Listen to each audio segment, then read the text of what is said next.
متابعينا الأعزاء أينما كنتم أسعد الله أوقاتكم، أهلا وسهلا ومرحبا بكم على قناتكم كالعادة الإخبارية التي توفيكم بجديد أخبار الوطن، الممثلين، المؤثرين وغيرها من الأخبار. ألف مرحبا.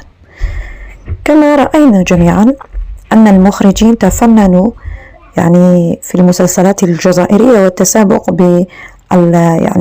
على شاشات التلفزيون للفوز بأفضل مسلسل.